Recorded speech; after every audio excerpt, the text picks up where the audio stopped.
Hello friends, welcome back ಕಿಟಮ್ channel. Friends ನೋಡಿ, ಇವತ್ತು ನಾನು ರಸಂ ಪೌಡ್ರ್ ಮಾಡೋದು ತೋರಿಸ್ತಾ ಇದ್ದೀನಿ. ರಸಂ ಪೌಡ್ರ್ ಹೇಗೆ ಮಾಡೋದು ಅಂತ ತೋರಿಸ್ತೀನಿ ನೋಡಿ ಫ್ರೆಂಡ್ಸ್. ಫಸ್ಟು ಸ್ವಲ್ಪ ಬಾಣಲೆ ಇಟ್ಕೊಂಡು ಸ್ವಲ್ಪ 2 ಸ್ಪೂನ್ ಆಯಿಲ್ ಹಾಕೊಳ್ಳೋಣ. Sunflower oil.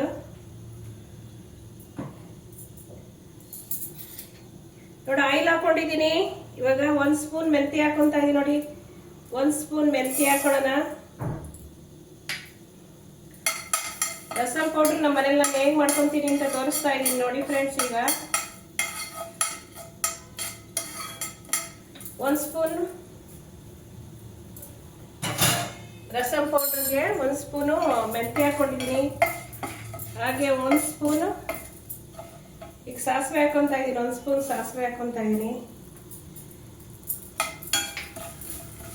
ನೋಡಿ. 1 ಸ್ಪೂನ್ ಸಾಸಿವೆ ಹಾಕೊಂತ ಇದ್ದೀನಿ ನೋಡಿ. ಇದೆಲ್ಲ ಸ್ವಲ್ಪ ರೋಸ್ಟ್ ಆಗಲಿ. ಇದೆಲ್ಲ 1 ಸ್ಪೂನ್ ತಗೊಂಡಿದ್ದೀನಿ. 1 ಸ್ಪೂನ್ ಸಾಸಿವೆ, 1 ಸ್ಪೂನ್ ಮೆಂತ್ಯ, ಹಾಗೆ 1 ಸ್ಪೂನ್ ಪೆಪ್ಪರ್ ಹಾಕೊಂಡಿದ್ದೀನಿ. ಇದೆಲ್ಲ ಸ್ವಲ್ಪ ರೋಸ್ಟ್ ಮಾಡೋಣ. ಇದೆಲ್ಲ ರೋಸ್ಟ್ ಸ್ಮೆಲ್ ಬರಲಿ. ಇದೆಲ್ಲ ಒಂದು ಸ್ವಲ್ಪ ಡ್ರೈ ರೋಸ್ಟ್ ಆಗಲಿ. ಆಯಿಲ್ ನೋಡಿ, ನಾನು ಸ್ವಲ್ಪನೇ ಹಾಕೊಂಡಿದ್ದು.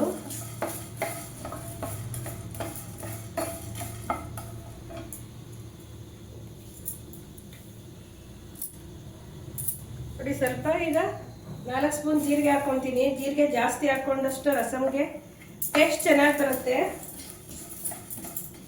1 ಸ್ಪೂನ್ ಹಾಕಿ ಅದಾದ್ಮೇಲೆ ಇದು 4 ಸ್ಪೂನು ಜೀರಿಗೆ ಪೌಡರ್ ಮಾಡ್ಕೊಂಡಿಲ್ಲ, ಹಾಗೆ ಜೀರಿಗೆ ಹಾಕೊಂಡಿದ್ದೀನಿ ನೋಡಿ. ಈಗ ಸ್ಮೆಲ್ ಬರ್ತಾ ಇದೆ, ಜೀರಿಗೆ ಘಮ ಚೆನ್ನಾಗಿ ಬರ್ತಾ ಇದೆ ನೋಡಿ. ಇವಾಗ ನಾನು 8 ಸ್ಪೂನ್ ಧನಿಯಾ ತಗೊಂಡಿದ್ದೀನಿ ನೋಡಿ. 8 ಸ್ಪೂನ್ ಧನಿಯಾ ಹಾಕೊಂತ ಇದ್ದೀನಿ. ಧನಿಯಾ ಎಲ್ಲ ರೋಸ್ಟ್ ಮಾಡ್ಕೊಳ್ಳೋಣ. ಈಗ ಇದು ರಸಂ ಪೌಡರ್ ತುಂಬಾ ಟೇಸ್ಟಾಗಿ ಚೆನ್ನಾಗಿರುತ್ತೆ ಫ್ರೆಂಡ್ಸ್. ತಿಂಗಳಿಗೆ ಒಂದ್ಸರಿ ನೀವು ಮನೇಲಿ ಮಾಡಿಟ್ಕೊಬೋದು. ಅವಾಗವಾಗ ರಸಂ ಮಾಡುವಾಗ ಮಾಡ್ಕೊಳಕ್ಕಾಗಲ್ಲ. ಹಾಗಾಗಿ ನೀವು ಈ ಥರ ಪೌಡ್ರ್ ಮಾಡ್ಕೊಂಡು ನೀವು ಸ್ಟೋರ್ ಮಾಡ್ಕೊಬೋದು ನೋಡಿ. ಇದಾಯ್ತಾ? ಇವಾಗ ನಾನು ಸ್ವಲ್ಪ ಕರಿಬೇವು ಸೊಪ್ಪು ಹಾಕ್ತೀನಿ ನೋಡಿ. ಕರಿಬೇವು ಹಾಕ್ತಾ ಇದ್ದೀನಿ. ಕರಿಬೇವೆಲ್ಲ ಸ್ವಲ್ಪ ಡ್ರೈ ಆಗಲಿ ನೋಡಿ. ಸ್ಮೆಲ್ ಬರ್ತಾ ಇದೆ ಇವಾಗ. ಎಲ್ಲ ಜಾಸ್ತಿ ಉರಿಬಾರ್ದು, ಮೀಡಿಯಂ ಫ್ಲೇಮ್ ಇಟ್ಕೊಬೇಕು. ಜಾಸ್ತಿ ಫ್ಲೇಮ್ ಇಟ್ಕೊಂಡ್ರೆ ಏನಾಗುತ್ತೆ ಅಂದರೆ ಎಲ್ಲ ಇದಾಗ್ಬಿಡುತ್ತೆ, ಕಪ್ಪಗಾಗ್ಬಿಡುತ್ತೆ ಪೌಡ್ರೆಲ್ಲ. ಹಾಗಾಗಿ ನಾನು ಮೀಡಿಯಂ ಫ್ಲೇವರಲ್ಲಿ ಇಟ್ಕೊಂಡಿದ್ದೀನಿ. ಇವಾಗ ನೋಡಿ, ಬ್ಯಾಡಗಿ ಮೆಣಸಿನ್ಕಾಯಿ ಹಾಕೊಂತಿದ್ದೀನಿ ನಾನು. 20 ಬ್ಯಾಡಗಿ ಮೆಣಸಿನ್ಕಾಯಿ ಹಾಕೊಂಡಿದ್ದೀನಿ. ನೀವು ಖಾರ ಬೇಕು ಅನ್ನೋರು ನೀವು ಸಣ್ಣ ಮೆಣಸಿನ್ಕಾಯಿ ಹಾಕೊಬೋದು. ಇಲ್ಲಾಂದ್ರೆ ಗುಂಟೂರು ಬರುತ್ತಲ್ಲ, ಅದನ್ನು ಹಾಕೊಬೋದು. ಇದ್ರ ಜೊತೆಗೆ ಬೇಕಾದ್ರೆ ಸ್ವಲ್ಪ ಬ್ಯಾಡಗಿ ಕಡಿಮೆ ಮಾಡಿ ಅದನ್ನು ಸೇರಿಸ್ಕೊಬೋದು ನೀವು ಖಾರಕ್ಕೋಸ್ಕರ. ನಾನಿಲ್ಲಿ ಬರೀ ಬ್ಯಾಡಗಿ ಮೆಣಸಿನ್ಕಾಯಿನ ತಗೊಂಡಿದ್ದೀನಿ ಕಲರ್ಗೋಸ್ಕರ. ಮತ್ತೆ ಒಂದು ಸ್ವಲ್ಪ ಜಾಸ್ತಿ ಹಾಕೊಂಡಿದ್ದೀನಿ, ಒಂದು 20 ಹಾಕಿದ್ದೀನಿ ಮೆಣಸಿನ್ಕಾಯಿ. ಇದೆಲ್ಲ ರೋಸ್ಟ್ ಆಗಲಿ ಫ್ರೆಂಡ್ಸ್. ಇವಾಗ ಕೊನೆಗೆ ಸ್ವಲ್ಪ ಅರಿಶಿನ ಪೌಡರ್ ಹಾಕೊಂತೀನಿ ನೋಡಿ. ಅರಿಶಿನ ಪೌಡರ್ ಹಾಕೊಂತೀನಿ. ಇದೆಲ್ಲ ಡ್ರೈ ರೋಸ್ಟ್ ಆಗಲಿ. ಈಗ ಇದೆಲ್ಲ ಪೌಡ್ರ್ ಎಲ್ಲ ಆದ್ಮೇಲೆ ಇವಾಗೆಲ್ಲ ಸ್ವಲ್ಪ ಹಾರಾಕ್ಬಿಡೋಣ ಇದೆಲ್ಲ.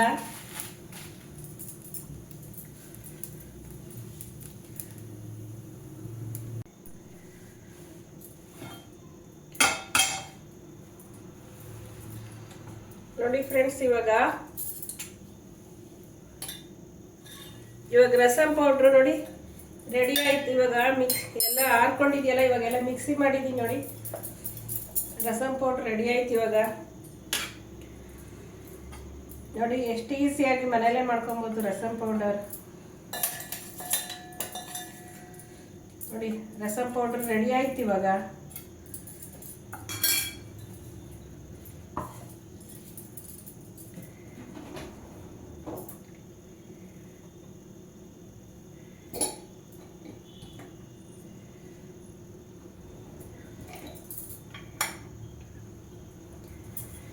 ನೋಡಿ, ಇವಾಗ ನಾನು ಇದೊಂದು ಗಾಜಿನ ಬಾಟ್ಲಿಗೆ ಸ್ಟೋರ್ ಮಾಡ್ಕೊತೀನಿ.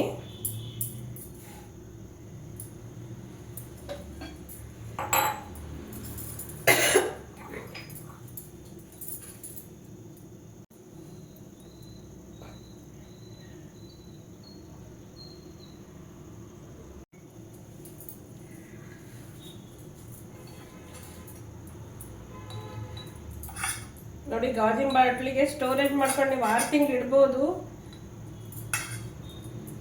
ಫ್ರಿಡ್ಜಲ್ಲಾದ್ರೂ ಇಟ್ಕೊಬೋದು, ಹಾಗೇನು ಇಟ್ಕೊಬೋದು.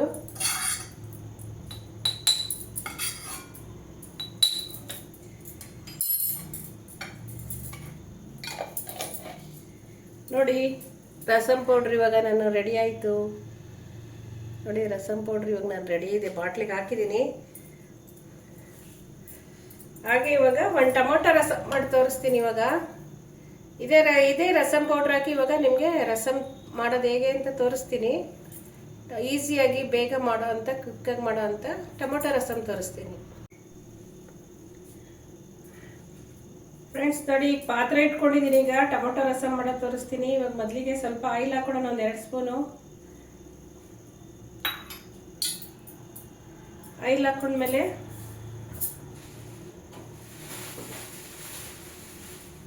ಸಾಸಿವೆ ಹಾಕೊಳ್ಳೋಣ.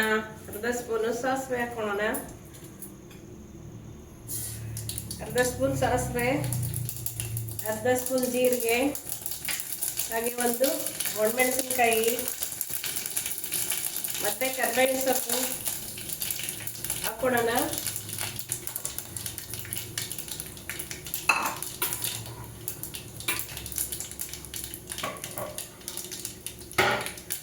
ಇದೆಲ್ಲ ಆಗ್ಲಿ ನೋಡಿ. ಇವಾಗ 3 ಟೊಮೊಟೊ ಸಣ್ಣ 3 ಟೊಮೊಟೊ ತಗೊಂಡಿದ್ದೀನಿ. ಇವಾಗ ಫ್ರೈ ಮಾಡೋಣ. ಟೊಮೊಟೊ ರಸಮ್ ಹೇಗೆ ಮಾಡೋದು ಅಂತ ತೋರಿಸ್ತೀನಿ ನೋಡಿ. ಕ್ವಿಕ್ಕಾಗಿ ಈಸಿಯಾಗಿ ಮಾಡ್ಬೋದು ಟೊಮೊಟೊ ರಸಮ್, ಈಸಿಯಾಗಿ.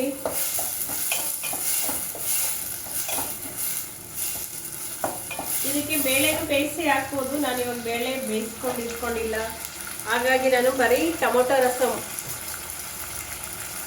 ರಸಮ್ ಮಾತ್ರ ಮಾಡೋದು ತೋರಿಸ್ತೀನಿ. ಇದಕ್ಕೆ ಬೇಳೆನೂ ಸಹ ಬೇಯಿಸ್ಕೊಂಡು ಸೇರಿಸ್ಕೊಳ್ಬೋದು ನೀವು. ನಿಮಗೆ ಬೇಳೆ ಬೇಡ ಅಂದರೆ ಬರೀ ಟೊಮೊಟೊ ಮಾತ್ರ ಹಾಕೊಬೋದು ನೀವು. ನೋಡಿ, ಇದು ಸ್ವಲ್ಪ ಅರಶಿನ ಹಾಕೊತಾ ಇದ್ದೀನಿ. ಇದು ರುಚಿಗೆ ತಕ್ಕಷ್ಟು ಉಪ್ಪು. ಇದು ಉಪ್ಪು ಹಾಕಿದ್ರೆ ಟೊಮೊಟೊ ಬೇಗ ಸ್ಮ್ಯಾಶ್ ಆಗುತ್ತೆ, ಹಾಗಾಗಿ ಉಪ್ಪು ಹಾಕೊಳ್ತಾ ಇದ್ದೀನಿ.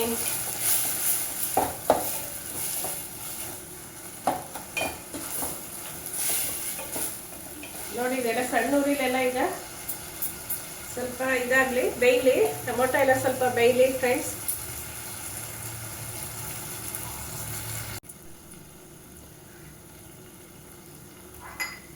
ನೋಡಿ, ಇವಾಗ 3 ಸ್ಪೂನು ರಸಮ್ ಪೌಡ್ರ್ ಮಾಡ್ಕೊಂಡಿದ್ನಲ್ಲ ಫ್ರೆಂಡ್ಸ್, ಈಗ ರಸಮ್ ಪೌಡ್ರ್ ಹಾಕ್ತಾ ಇದ್ದೀನಿ.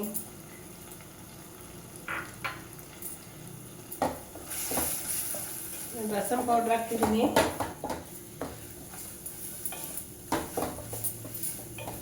ನಿಮಗೆ ನೀರೀಗ ನಾನು ಹುಣಸೆ ಹುಳಿ ಹಾಕ್ತಾ ಇದ್ದೀನಿ ನೋಡಿ. ಹುಣಸೆ ಹಣ್ಣು ನೆನೆಸಿಟ್ಟಿದ್ನಲ್ಲ, ಅದು ಹುಣಸೆ ರಸ ಹಾಕ್ತಾ ಇದ್ದೀನಿ ನೋಡಿ.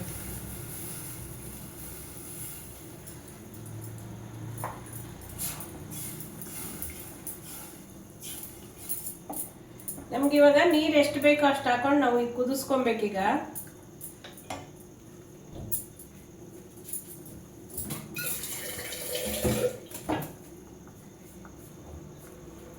ನಮಗೆ ನೀರು ಎಷ್ಟು ಬೇಕು ಅಷ್ಟು ಹಾಕೊಳ್ಳೋಣ ಇವಾಗ ರಸಮ್ಗೆ.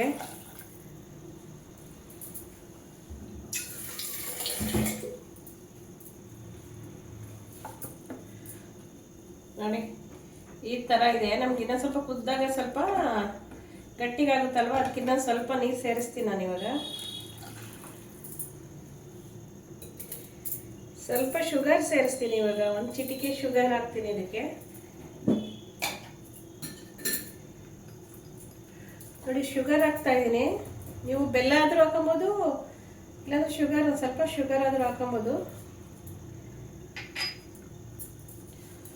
ಇವಾಗ ಚೆನ್ನಾಗಿ ಕುದಿಲಿ ಫ್ರೆಂಡ್ಸ್. ಇದು ಒಂದು 5 ನಿಮಿಷ ಕುದಿಲಿ. ಉಪ್ಪು ಅವಾಗಲೇ ಹಾಕೊಂಡಿದ್ದೀನಿ. ಇವಾಗ ಒಂದು 2 ನಿಮಿಷ, ಒಂದು 5 ನಿಮಿಷ ಚೆನ್ನಾಗಿ ಕುದಿಬೇಕದು.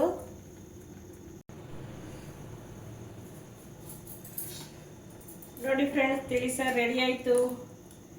ಎಷ್ಟು ಚೆನ್ನಾಗಿದೆ ತಿಳಿ ಸಾರು ನೋಡಿ, ಎಷ್ಟು ಚೆನ್ನಾಗಿ ಹೊಂದ್ಕೊಂಡಿದೆ ನೋಡಿ. ಇವಾಗ ಒಂದು ಬೋಲ್ಗೆ ಸರ್ವ್ ಮಾಡೋಣ.